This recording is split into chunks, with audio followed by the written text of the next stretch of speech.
It's Wednesday, October 9th, right now on 12 News at 10.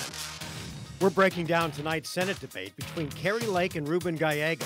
And why was Lake a no-show in the spin room afterwards? Hurricane Milton is moving through Florida tonight. We'll bring you the latest on the path it's taking right now. I'm tracking continuing records in the valley for the rest of this week, but there are some signs of relief in sight. I'm Chase Golightly in Phoenix. A former Sky Harbor worker says she was fired because she got involved with a union. We have the details coming up. 12 News at 10 with Mark Curtis and Caribe Divine starts now. We begin with Hurricane Milton battering the Florida Gulf Coast tonight after making landfall near Tampa. NBC News is reporting that multiple people have died because of the tornadoes that have touched down as the storm was approaching. A Florida emergency management official says more than 100 homes have been destroyed, with that number only expected to grow. Meanwhile, take a look at this video of Tropicana Field in St. Petersburg. Now, this is where the Tampa Bay Devil Rays play. Our sister station, 10 Tampa Bay, shared this video showing the roof of the stadium completely torn off, exposing the stadium lights and the interior of the building. The stadium was housing thousands of first responders. We're still working to confirm if those who were staying inside were evacuated. Good evening. Thanks for joining us for 12 News at 10. I'm Mark Curtis. And I'm Tram Mai. Caribe has the night off. We've got a lot to get to tonight, including a full breakdown of tonight's Senate debate between Kari Lake and Ruben Gallego. But let's start with Milton as it continues to tear through Florida. Here's NBC's Jay Gray with the latest from Fort Myers. Well, good evening, and conditions here in Fort Myers dropping off, and that'll continue to deteriorate through the evening here, so more sustained winds and a more constant rainfall. When this storm moves through, we're going to see winds over 100 miles an hour. We're going to see a constant rain. We're already dealing with problems from the storm surge, water pushing into coastal businesses, and that's going to grow. Forecasters saying we could see a 10 to 15-foot storm surge before it's all said and done here. That would push water into places it's frankly never been in this area, and that's saying something. They've dealt with a lot of storms over the last few years here. Helene just 2 weeks ago bringing damage to this area. Debbie, which was a tropical storm before that. 2 years ago, Ian, which really ravaged this area, destroyed so many homes, damaged so many businesses here.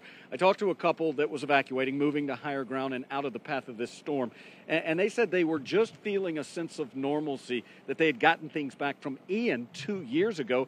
Now they've been forced to leave it all behind, move out of the way. They say some of the toughest hours are right now, watching this all develop and unfold, wondering what's going to be left here when they can finally get back in.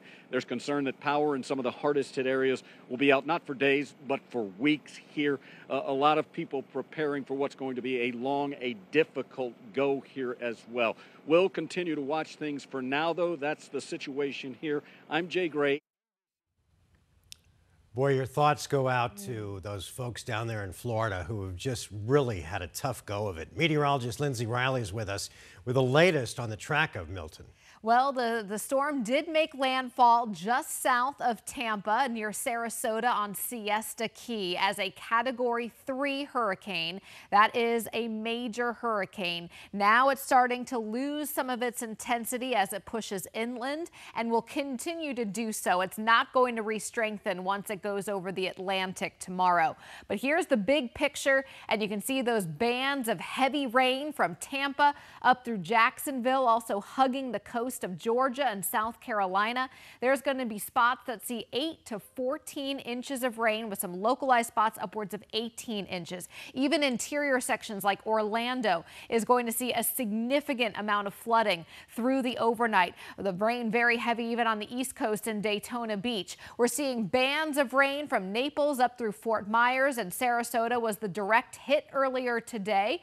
And as you can see, here's some of the latest wind gusts. We are still seeing some over over 100 miles per hour. It still is a Category 2 hurricane. Actually, just updated, now Category 1. 90 mile per hour sustained winds, moving to the east-northeast at 16 miles per hour. So it has picked up forward speed, and it will be back out into the Atlantic tomorrow, and it will move away from the mainland. So for folks up in Georgia and the Carolinas, we're not going to be seeing direct impacts, just some rain through the overnight. Nonetheless, 10 to 15 feet of storm surge between Sarasota and Port Charlotte.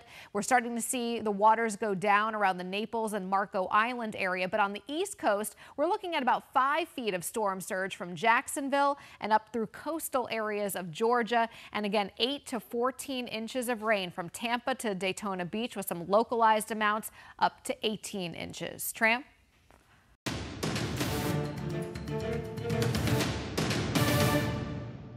She has caused harm to Arizona.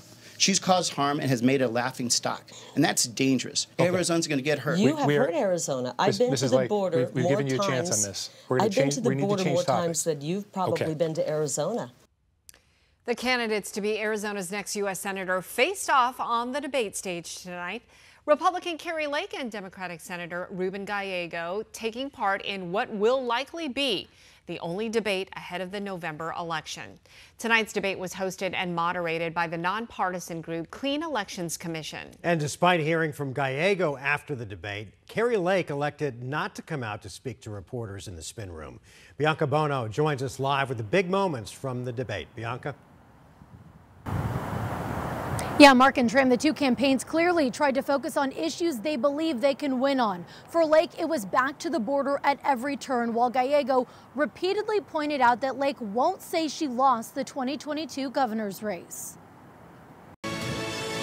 A handshake to start the first and likely only debate between the two candidates vying for Kyrsten Sinema's U.S. Senate seat. From the beginning, Republican candidate Kari Lake painting her Democrat opponent Ruben Gallego as a progressive who's undergone a moderate makeover. We're going to be hearing tonight from somebody who's undergone an extreme makeover, to quote an old TV show. Gallego describing Lake as dishonest. We're going to see and talk to somebody who has really failed the basic test of honesty. Most of the hour-long debate was spent talking about the border, and Lake slammed her opponent as weak on addressing the problem. Ruben Gallego has supported every step of the way Kamala Harris, the border czar, and Joe Biden's open border policy. Gallego fighting back, pointing out Lake's lack of support for a bipartisan border deal presented earlier this year. This is why we have more support from border mayors than she does. The two also asked about their stance on abortion. Gallego saying he wants to codify Roe v. Wade, while Lake says it should be left to the states. This is a person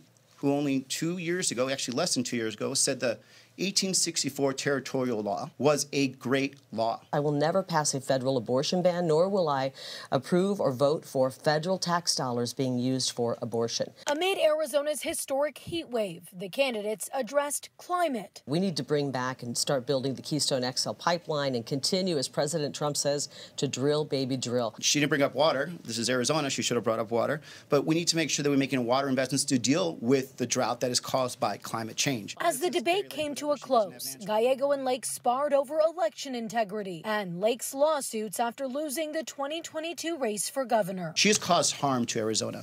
She's caused harm and has made a laughing stock, and that's dangerous. I've never lied to the people of Arizona. I want to put that out right now. Unfortunately, we're watching the great, extreme makeover of Ruben Gallego.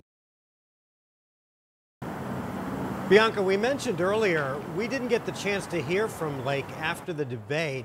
Did that come as a surprise to you that she sent out surrogates in her place, and were you and the other journalists surprised?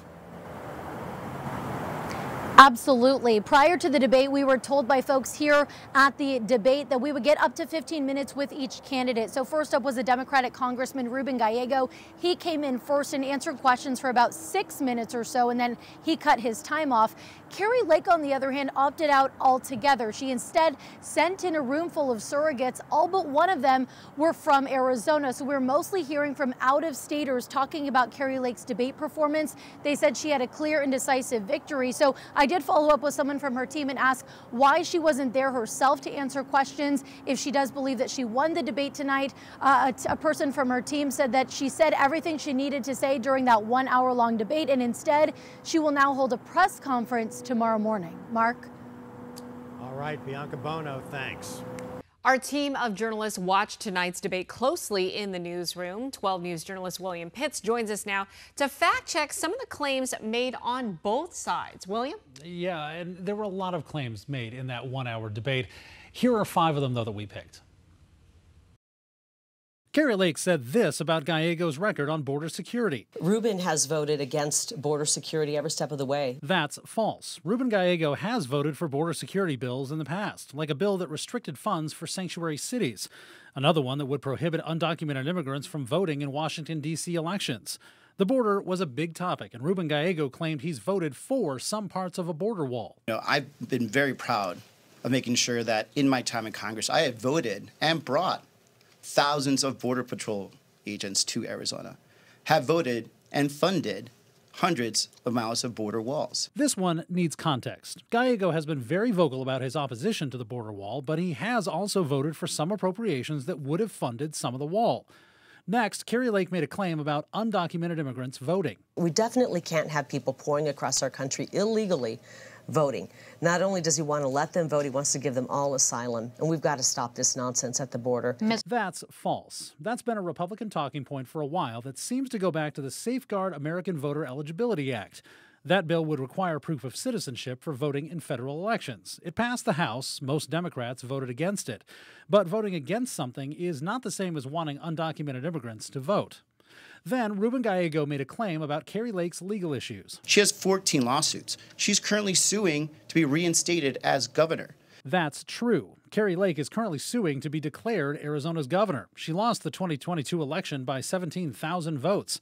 She's asking the Arizona Supreme Court to either throw out the election results or cancel 270,000 votes so she can be declared the winner. Finally, Kari Lake made this claim about energy prices. We absolutely need plentiful energy that's inexpensive and reliable. We want reliable energy. The price of electricity has gone up some 30%. That's true. According to multiple sources, the cost of electricity has increased over the past few years. One estimate from CBS News of energy costs from 2019 to 2024 puts the increase at 28.5%.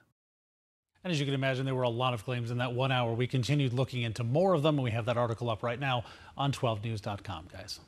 All right, Will, thanks. This busy week for Decision 2024 continues tomorrow. Vice President Harris is traveling to Phoenix for a campaign rally. The details of the rally are still unclear tonight. We'll keep you updated, though, with the time and place as soon as we know more. And former President Trump is also set to return to Arizona this weekend. He's expected to deliver remarks at the Findlay Toyota Arena in Prescott Valley on Sunday at about 2 o'clock in the afternoon. We've put a link to obtain tickets. It's on our website, 12news.com. Meanwhile, in-person voting began today across the state. And if you're looking for a voting center or you just want to learn more about the ballot in your area, consider taking a look at our 12 News Voter Guide. All you have to do is scan the QR code right there on your screen in front of you, or go to 12news.com/voterguide. You can get a personalized list of all the measures that'll be on your specific ballot. And once you've done your research, you can print out your selections and take it with you to the polls. You can also use the page to request a mail-in ballot. The deadline to do so is October 25th. New at 10, a service worker with Phoenix Sky Harbor says she was fired in retaliation for speaking up for her coworkers. It led them to holding a protest this week, demanding for her to get her job back. 12 News journalist Chase Golightly heard from that employee and has her story. We fight! Cecilia Ortiz never shied away from speaking up for others. I've always been a voice for my coworkers. But this week, her now former coworkers spoke out for her. Bring Cecilia back now! Bring Cecilia back now! Ortiz worked as a passenger service attendant with Prospect Airport Services at Phoenix Sky Harbor. They're the ones who help senior flyers throughout the airport with transportation and their luggage. I love my job. I'm a people person. And working in the airport, meeting people from all over the world. What Ortiz didn't like is the working conditions they had to deal with. So just 6 months into her job, she got involved with the Service Employees International Union, asking for better pay and health care. Started attending the union meetings and started being active with the organizing. She played a key role in getting the Phoenix Heat Ordinance approved in March, requiring contractors to provide safer conditions for workers, like shaded areas and cool drinking water, which Ortiz says never happened at her job, and continued to hold protests demanding the change.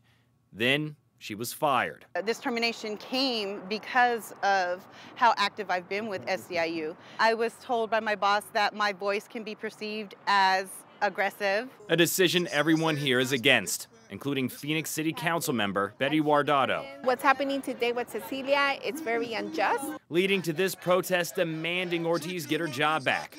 They even entered the offices asking to speak with the general manager. Instead, they were asked to leave, continuing their protest outside.